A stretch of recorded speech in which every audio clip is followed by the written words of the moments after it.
All right, ladies, let's go ahead and get started with day one. So you'll notice on day one it says low, day two it says high. Ideally, you'll take Wednesday as an off day. There are mobility suggestions written in your packet, and then day three is going to be another high intensity day.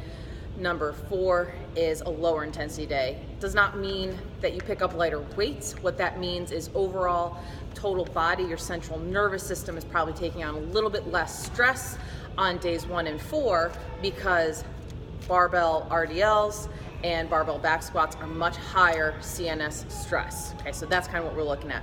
Plyometric progression in your packet will match up with those days, so use them and line them up accordingly. Okay, so you'll warm up. I have some suggestions up there. You should know around the world, but that bat wing ISO, I know we did a little bit, but you're gonna be prone, so on your stomach, pretend I'm on the floor. I'm gonna set and squeeze my shoulder blades down and back, then I'm gonna retract. I'm gonna hold it for 3 and then release, and then I'll hold it for 3 again and then release. So you got 3 reps on that. Once I do my plyometric progression, as in the packet, I will move on to my barbell or dumbbell bench press. So you're gonna get 2 ISO at the bottom. If you're doing dumbbells, that's fine. What I want you to remember is we're gonna get that semi-pronated grip. We'll get that 2 ISO at the bottom and then punch it out the top. We wanna stay tight in those abs, squeeze our glutes, press through the ground.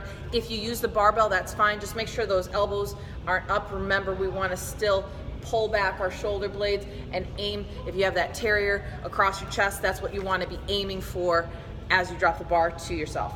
Okay, band pull aparts. If you have band, great. If not, you're just doing pull aparts, squeezing those shoulder blades around your spine, and then a hollow hold that's very similar to the dead bug, only your legs are straight. We still want to stay tight in those abs as we control.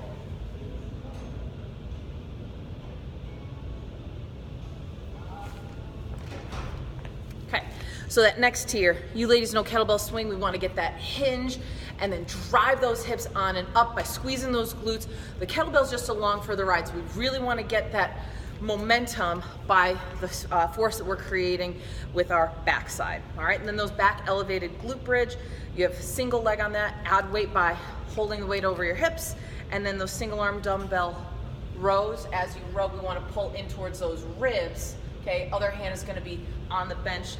And I just don't want to see that you're twisting and turning with that. Maintain that torso, pull back, and we want to, again, pull to those ribs, not out to the side. Rear delt flies on that bear bridge lateral. So remember, this is our line of pull for those rear delt flies, but I need to get as horizontal as possible to really hit those rear delts effectively, okay? And you'll go right into that bear bridge lateral. The lateral, it's going to be opposite limb moves.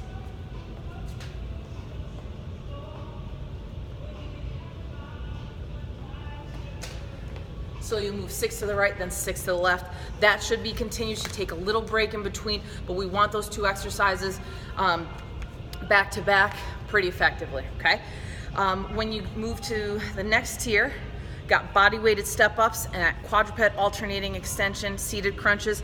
What I want you to notice about these 2 tiers is they differentiate.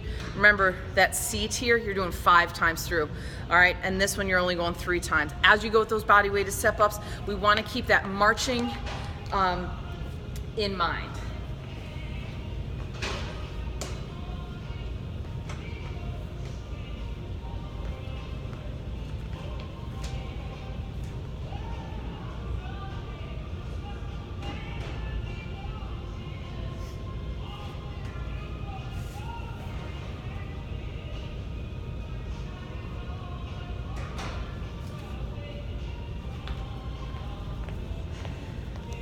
Have a good lift.